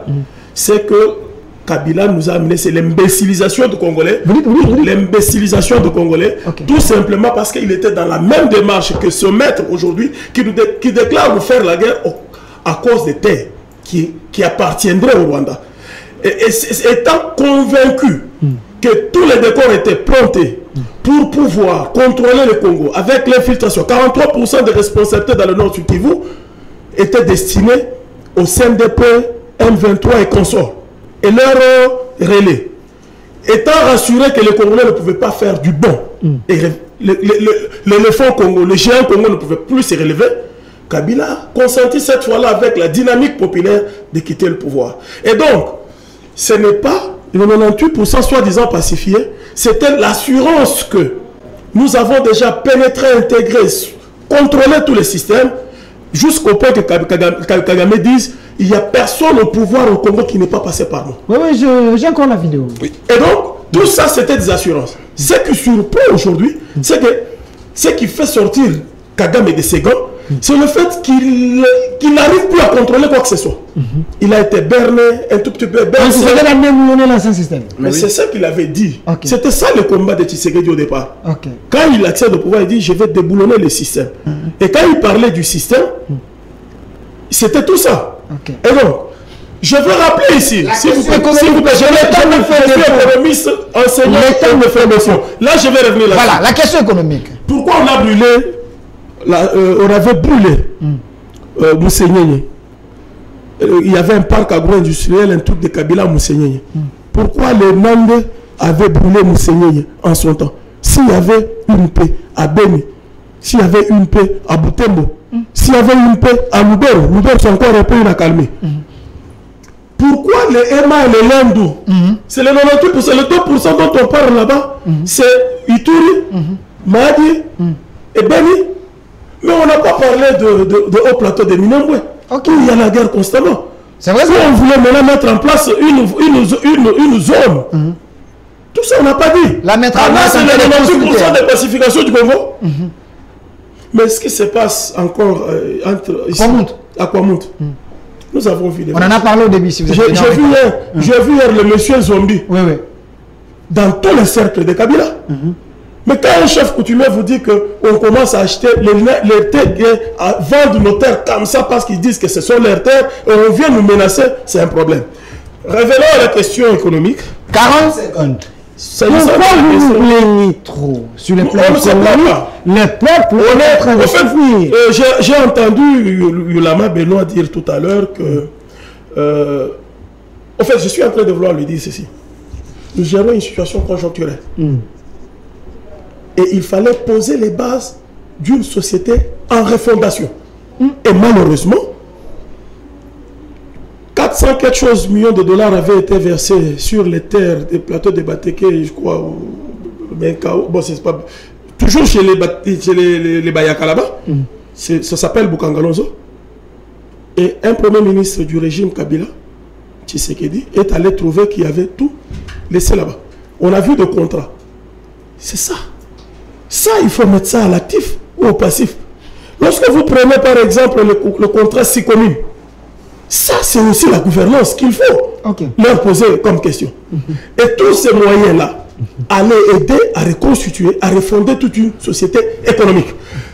Aujourd'hui, nous sommes en train de subir. Nous importons 86% de céréales qui viennent de la zone russo-ukrainienne. 86% de céréales. Et le maïs fait partie des céréales. Nous n'avons pas pu changer. Au-delà, en 2014, il y a eu un document qui avait été, un forum qui avait été organisé par Batata Pogno avec le ministre René Moyato sur l'introversion de l'économie congolaise.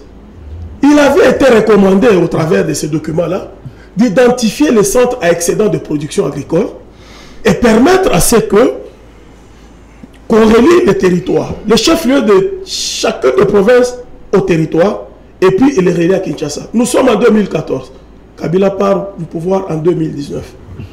Il a eu le super premier ministre qui s'appelait Matata Pongi. Merci. On n'a pas créé de routes de dessert agricole. Aujourd'hui, vous êtes victime de la mauvaise gestion de une rareté. S'il vous plaît, nous sommes membres du commissaire de la SADC et consorts.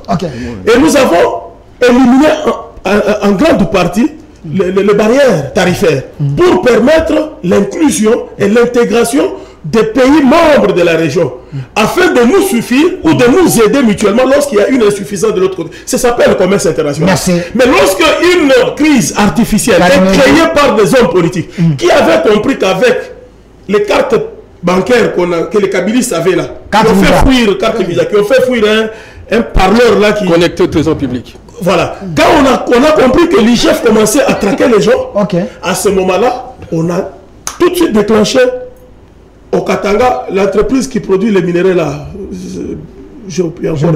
ils ont arrêté la production. C'était pour pousser M. Tshisekedi à ne pas avoir les ressources et prouver combien il pouvait gérer différemment de ce qu'il avait précédé. Merci, monsieur professeur Tchamala. Alors, mais je reviendrai quand même. Je vais vous donner 4 minutes. S'il vous plaît. C'est une crise artificielle et elle est politique, il fallait la régler. Alors, calmez-vous, Maître Armand. Politique, on me fait signe, il nous reste 10 minutes. Alors, j'aimerais vous donner, vous êtes 5, je vais vous donner 2 minutes, vous terminez l'émission parce que c'est quand même la journée spéciale, monsieur Lazik.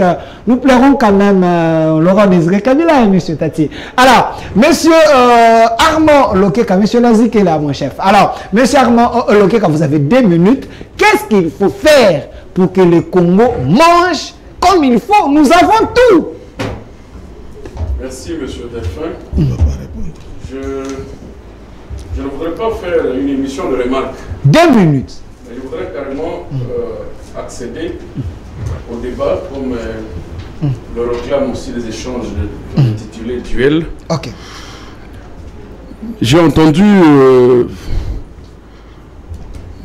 où est-ce qu'on veut amener le Congo avec le régime qui aime tout justifier, qui aime tout donner une position en se détachant de la responsabilité, en divorçant de la responsabilité. J'ai entendu, pour que je vous réponde directement sur la situation de Caméré. L'homme a parlé, hein, il a fait un briefing. Vous savez, il y a la différence entre le savoir scientifique et le savoir-faire. Il y a une grande différence. Caméré est intelligent. Certes, un enseignant de l'université et de la grande université, nous provenons. Certes, nous donnons cette confiance-là. Mais le savoir-faire et le faire, il faut aussi qu'on vous annexe de joueurs qui peuvent vous aider à bien aussi faire. Vous pouvez être meilleur, mais si vous êtes seul sur le terrain, vous allez vous essouffler dans 30 minutes et dire non, écoutez, je dois sortir. Il a les joueurs, il est dans les sacrés, il y a le Wapsor autour de lui. C'est à cause de ça que vous trouverez que M. Caméré n'a même pas convaincu dans sa communication. Moi, je ne l'ai pas reconnu, c'est celui.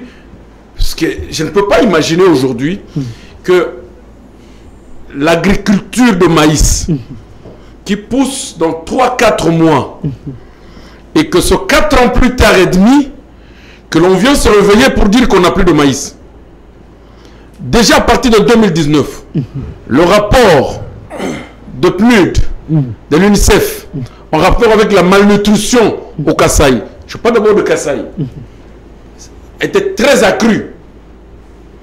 Au Kasaï, il y avait une malnutrition grave. Il n'y avait pas de maïs. Il n'y avait pas de foufou.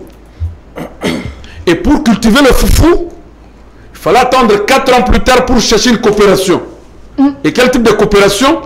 Une délégation de 9 ministres du Congo va dans un pays voisin. Vous persistez dans le faux, c'était 4 ministres. C'est pas 9. S'il vous plaît. Caméré l'a dit. Vous avez 4 ministres. Vous avez 2 minutes. S'il vous plaît, je rejoins 4 ministres. Même si c'est 2 ministres, j'enlève 2. 4 ministres d'une république comme la nôtre, 4 ans plus tard de gestion de l'État, on va négocier le maïs en Zambie. Vous comprenez? Comme si les Zambiens n'ont pas une maison diplomatique où il y a des responsables commerciaux ici. Parce que pourquoi dans le consulat, il y a des conseils commerciaux et conseils d'affaires. Pourquoi? Nous avons l'ambassade en Zambie. Pourquoi ces gens ne pouvaient-ils pas faire leur travail et communiquer au gouvernement ce qui devrait être utile pour que le gouvernement achète s'il faut acheter? Et on revient pour vous dire, ils sont allés, ils n'ont pas amené de maïs. Le motif, le peuple congolais connaît. Ils ne cherchent qu'à accuser des individus. Puisque ce sont des individus qui sont allés bloquer toute une république. C'est une façon d'élever cet individu-là. S'il est capable de bloquer toute une république à ne pas avoir de maïs, c'est-à-dire que cette personne demain au pouvoir peut demander à tous les États de nous amener de maïs. L'homme-là, qui a bloqué toute une république, s'il vous plaît, qui a bloqué toute une république à ne pas avoir de maïs. Et prenons l'hypothèse impossible que si c'était lui le président de la République, il demanderait à tous les pays limitrophes de nous amener de maïs. Et on devrait avoir de maïs. C'est tout simplement un problème sérieux avec la gouvernance de propagande qui est en train de se faire, la gouvernance publicitaire qui est en train de se faire, où tout doit passer en applaudissement. Même là où ça ne va pas, on doit applaudir. S'il vous plaît, qu'est-ce que ça reviendrait à ce régime soutenu par le professeur? Qu'est-ce qui se reviendrait à ce régime soutenu par Maître Okito? De reconnaître en réalité sur le plan économique, ils ont failli. Bon? Le gouvernement a failli. Et totalement failli. Le gouvernement a inventé un budget de 16 milliards. Ah oui, oui, 16 milliards. 16 milliards. Avec l'influence de Nicolas Kazan. Et d'après le rapport de Banque mondiale et d'autres organismes internationaux, vous avez entendu le doute qu'il y a dans cette affaire. Et aujourd'hui, le ministre Kazadi nous dit, ne suivez pas ces Occidentaux qui sont en train de mal alimenter, commenter mal de notre budget. Non, mais soyons sérieux. À un moment donné, même pour les 145 territoires, où ils vont où? Ils vont chez les Occidentaux. Ils vont chez les Occidentaux. Et aujourd'hui, ils nous disent de ne pas suivre ces Occidentaux, puisque leur budget est irréaliste. Merci. La vie que mène le peuple au regard de 16 milliards et la vie que menait le peuple hier avec 4 milliards est totalement différente. Merci, merci. Pour autant que je le démontre. Merci. Ils ont vanté payer le militaire 400 000. Francs congolais. Je vous le dis, j'ai même ma main à couper. Tu peux appeler un militaire. Un général d'armée reçoit 325 000 francs congolais. C'est vrai ça? Je vous le dis. Mon numéro et aujourd'hui, 325 000 francs congolais pour un général d'armée. Un sac de semoule coûte combien? Qui n'existe plus. Un sac de riz coûte 150 000 francs congolais. Il en aura combien? Merci, Maître Armand Lokekassi également. Votre mot de la fin. Alors, Monsieur Junior Katinde, vous êtes de l'UDPS, un gouvernement publicitaire. Vous gouvernez sans vous mettre à la place de la population, le peuple d'abord. Un mensonge d'État sur le plan économique. Le peuple ne se retrouve pas. Bon, sur cette question, j'aimerais être scientifique. Quand on a la chance de passer dans des plateaux sérieux comme ça, ce n'est pas seulement pour défendre qui du régime actuel, qui du régime passé. Parce qu'on n'aide pas la population. C'est ça la faiblesse de l'homme congolais. Vous refusez qu'on vous dise la vérité? Quand on est devant un problème sérieux, parfois il faut proposer des solutions. Monsieur Kamere a essayé d'expliquer ce qu'il avait expliqué. Je suis d'accord avec. La RDC doit augmenter sa production dans tous les secteurs. C'est la seule voie pour atteindre les objectifs en termes de développement. Nous devons produire. La RDC, depuis la nuit des temps, ne produit presque pas. Elle compte sur les minéraux. Ce n'est pas normal. Nous devons produire. Vous comprenez? Le chef de l'État est un homme animé de bonne volonté et il a de la panache. Il se bat contre la corruption, il se bat contre les mauvaises pratiques pour permettre à notre pays de sortir du bourbier dans lequel on l'a plongé. Mais vous allez vous rendre compte, par exemple, au secteur de l'urbanisme et le ministre des Finances. Ils ont pondu un arrêté qui complique un secteur qui employait des milliers de gens sur le plan libéral. Le secteur du bâtir. Un arrêté sur l'autorisation des bâtir qui augmente x10, x15, x20 le coût d'obtention de ces documents. C'est vrai ça? Mais c'est là... Nous avons quand même le ministre Warrior dans ce secteur. J'ai un document sérieux. Monsieur Pius-Mwabilou. J'ai un document sérieux que j'ai déposé au ministère des Finances et de l'Urbanisme avec copie pour information à la présidence, à la primature et au ministère des ITP, même au Conseil d'État. Qu'est-ce qui se passe? Dans notre domaine des ingénieurs, nous sommes opposés à cette à cet arrêté qui empêche tout simplement les initiatives privées. Tout le monde n'est pas obligé d'aller travailler chez l'État. Non. On doit être capable de vivre sans toutefois chercher à avoir un numéro matricule. Moi, je suis ce que je suis. C'est parce qu'il y a un secteur qui m'emploie, qui est le secteur du bâtir. Mais si celui qui amène le moyen pour construire, qui sa maison, qui son hôtel, qui son école, a du mal à payer de l'argent pour obtenir l'autorisation de bâtir, ça va décourager ces secteurs et plonger des millions de citoyens dans le chômage. C'est que le chef de l'État n'aime pas, parce que le chef de l'État clair, mais les Congolais travaillent. J'ai l'impression que d'autres ministres travaillent contre la vision du chef de l'État. Mais on a induit le Premier ministre en erreur en créant ce qu'on appelle les guichets uniques. Mais ça donne quelques poignées de gens du travail, c'est bien beau. Mais les milliers de Congolais qui travaillent dans le secteur d'urbanisme, au ministère d'urbanisme, on leur a dépouillé de leur substance. Donc ils seront en chômage technique, ça c'est de 1. Et de 2. Ces guichets uniques-là qui perçoivent de l'argent qui part de 4 à 6% du coût des devis estimatifs, qui sont des sommes faramineuses. Mais ils vont plonger des millions et des millions de gens en chômage. Parce que si moi je suis en chômage, je n'ai pas de marché public, je n'ai pas de marché privé, mais c'est toute ma famille qui serait en difficulté. Donc, nous demandons au ministre, parce qu'ils sont en possession de ces documents, de faire marche arrière. Le ministre de l'urbanisme, le ministre des Finances, Nicolas Kazagé ne sait plus son avis. Cet arrêté donne des coûts exorbitants pour obtenir l'autorisation de bâtir. Ça décourage les initiatives privées. Et là, nous sommes opposés. Nous sommes prêts même à aller au Conseil d'État pour essayer de faire reculer les ministres. Parce que ça, nous sommes en difficulté et ça, ce n'est pas normal. Merci. Alors, M. Benoît Olama, mais il semble que le ministre Pius Mobilou, il est cité un peu dans plusieurs dossiers, mais le souci est que le ministre travaille pour l'intérêt des Congolais. Parce que vous êtes dans un secteur où les gens doivent quand même trouver de quoi manger, mais s'il y a les documents qui vous plombent la vie comme ça, le chef de l'État veut que le peuple se retrouve. Alors, M. Benoît Olama, je vous donne la parole.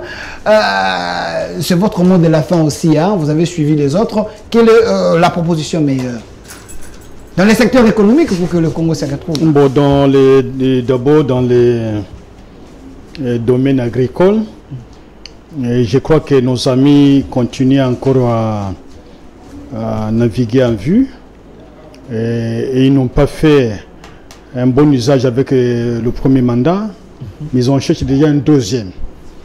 Et cela, que j'accepterai l'expression que le pays sera tué, puisque on nous a inauguré un système de vol, un vol d'État, où on vole tous les jours l'argent de l'État.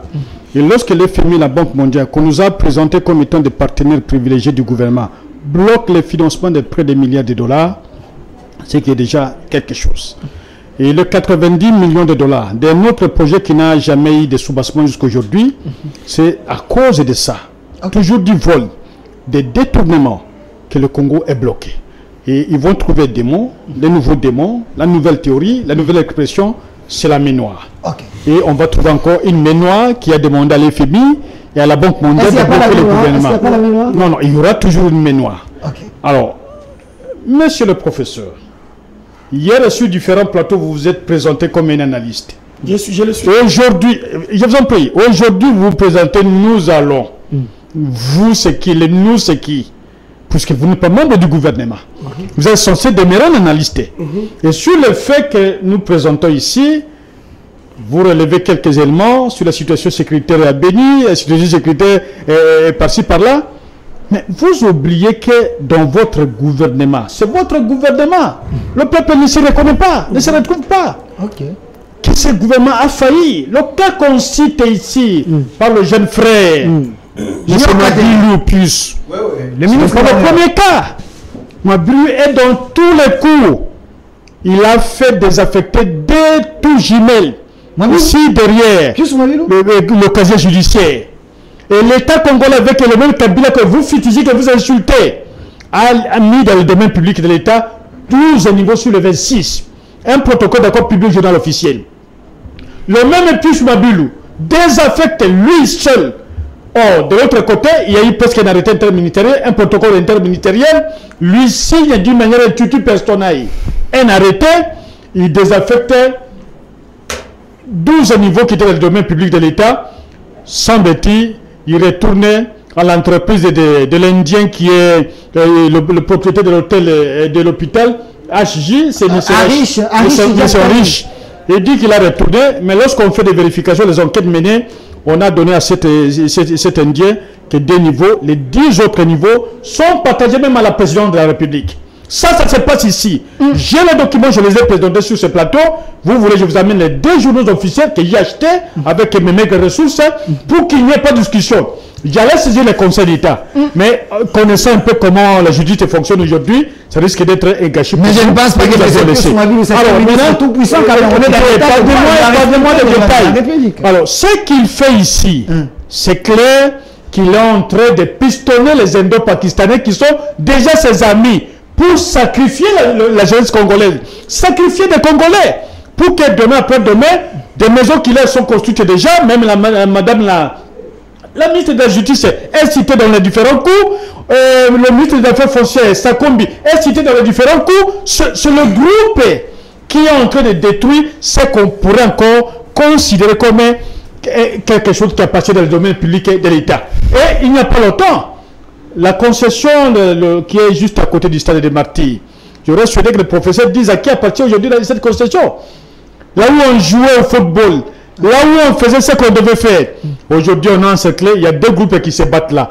J'éteins les noms, mais j'aurais souhaité qu'ils me disent, c'est lui qui était de la bonne gouvernance. On a relancé le but de quelque part. Merci. Je suis un peu... Je dirais une seconde. Il faut relancer, il faut financer le service national. Il faut relancer des peines dans le Kasaï occidental. Il faut relancer les peines dans le Kasaï oriental qui ne demanderaient même pas 10 millions de dollars. Avec ça, le service national a brassé le territoire national.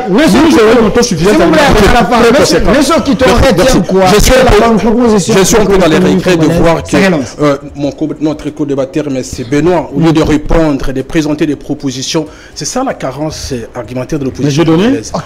Une opposition républicaine doit présenter des propositions face à une question. Nous avions dit de ne pas adhérer. Là, vous nagez sur des faits de détournement, malversation. J'ai donné des propositions. Non, mais cela n'est pas terminé. Le peuple vous regarde. Nous avons besoin de l'opposition qui construit. Elle est républicaine, elle est responsable. Elle vous aide d'ailleurs. Mais non, parce que là, vous êtes... Si elle était sauvage comme ça, des arrêtés, vous avez acheté les journaux officiels, c'est pas ça. Donc, voici les propositions parce que par rapport à l'économie. Et je suis certain que le président Tshisekedi laissera un Congo meilleur que le Congo que nous avons hérité de Kabila. Croyez-moi. Le sera. Oui, le Congo sera meilleur. C'est pas demain, ça sera toujours meilleur. Je dis, le Congo sera meilleur que le Congo que nous avons hérité de M. Kabila. La gestion économique aujourd'hui c'est meilleur aussi. C'était une gestion chaotique. Vous savez très bien que le Congo se trouve dans une formule d'économie extravertie, le professeur l'avait dit. Le Congo, nous consommons ce que le Congo ne produit pas. Et nous produisons. Pardon? Ça a commencé aujourd'hui. Non, mais donc. Là, vous consommez une minute. Nous consommons ce que le Congo ne produit pas et nous produisons ce que le Congo ne consomme pas. Donc, comment faire pour renverser cette parce qu'une population de 105 millions ne peut pas être nourrie par les riz pakistanais ou bien les makosso de Hollande ou les Belges. Donc, il faut relancer la production locale. Et je suis certain que le président et M. Kamere, c'est un homme de défis, hein, croyez-moi. Ça, je parle avec objectivité. La situation dans laquelle se trouve notre pays avec Président Fachi et le VPM Kamere, j'en suis certain que nous allons relancer la production. Ils sont partis, parce que là, vous condamnez que non, pourquoi ils sont partis chercher les maïs alors que nous avons 80 milliards d'hectares arables. Non, excusez-moi que je termine. Parce que face à une situation exceptionnelle, il faut avoir des mesures exceptionnelles. Vous ne pouvez pas être la population qui a besoin d'avoir des jours. Attendez 3 mois, comme ça vous allez manger les foufous. Après tout ça, c'est irresponsable. Mais comment collabore l'État? Comment fonctionnent les États? est parti avec ses ministres. On va se faire respecter. Bon, peut-être je ne serai pas. On va se faire respecter. Les États. Je réponds encore à M. Benoît. Je ne vis pas en France. La France, oui, j'y travaille, mais je vis au Congo. Je suis congolais. Donc, je suis venu en France parce que nous avons créé un collectif Fachi Zegomonda qui est un cercle de réflexion, des intellectuels qui réfléchissent objectivement, neutre, au-delà des partis, pour présenter les arguments, présenter à la population congolaise pourquoi Président Fachi a besoin et doit avoir des Zegomonda pour qu'il en cherche ce qu'il a besoin. Monsieur, une minute. On termine avec... On est vraiment à la fin. Une minute. Pourquoi je vais faire une minute? Vous savez, ce que j'aime de mes amis en face, ils savent bien se vendre, comme avocats. Les avocats, même quand ils mentent, ils trouvent le mot et c'est bon. Au moins, tous leurs clients, ils peuvent être rassurés. Que prenant Yulama ou bien Arma Lokeka comme... et de l'autre côté, il n'y a pas d'avocat. Comme si vous prenez le deux là, comme avocat, vous pouvez être rassuré que 90% vous avez la chance de gagner. Ils vont dribbler la justice et obtenir gain de cause parce qu'ils ont des mots qui conviennent. Faites-moi de la bonne politique, je vous ferai de la bonne économie. La politique conditionne le tout. Si la politique n'est pas bonne, l'économie va aussi en souffrir. Parce que vous posez la question sur l'économie, il faut renverser les paradigmes congolais. Et le renverser, c'est diversifier notre économie. Avant, l'agriculture participait pour près de 54% du budget de l'État. Lorsqu'il y a eu le premier choc pétrolier et le boom minier 71-73, nous nous sommes donné plus aux mines qui était moins pénible en termes d'exploitation par rapport à l'agriculture. L'agriculture est une activité beaucoup plus pénible. Et nos populations, quand il y a une résurgence ou libéralisation de l'exploitation artisanale des minerais, les gens ont abandonné l'agriculture à la faveur des mines. Je suis né, grandi au Katanga, je suis rentré encore dans le Katanga, tout le monde est dans les mines. Alors que le Katanga des terres, véritablement, propice pour l'agriculture. Et on ne le fait pas. Merci. Tout ça, c'est une culture que nous devons imputer à la population. Vous allez voir que les politiciens ont des fermes. Et ce qu'ils produisent n'est pas vendu sur le marché local. C'est exporté vers l'extérieur. Merci. La Banque mondiale et le FMI, après qu'il y ait une concertation avec le gouvernement dernièrement, on dit que nous avons encore une économie plus ou moins viable en Afrique subsaharienne parce que nous avons un taux de croissance évalué à près de 5,1%. Et donc, s'il y avait de la malgouvernance, la Banque mondiale ne donnerait pas 500 millions de dollars à la RDC d'appui pour la relance à la SFR. Merci, Prosper Tchana. La quatrième revue. J'ai les images, j'ai les documents. Dans notre invitation. Merci à M. Junior Katende, cadre de l'UDPS. Merci. Merci à M. Armand Lokeka, coordonnateur d'un courant de pensée pour le salut du peuple, candidat président de la République. Mais ils seront mes avocats. Candidat président de la République, rien que pour les offerts. Et M. Benoît, merci à vous. Suivez les plateaux spéciaux. Suivez les plateaux spéciaux. Aujourd'hui sur 16 télévisions à 17h, plateau spécial sur l'entrée de l'AFDEL avec le professeur Omeunga, Papilo Kaka, professeur Ngambi et monsieur Ebeli Popo, 17h ici en direct. Restez fidèles pour la rédivision de cette émission à 22h. Au revoir.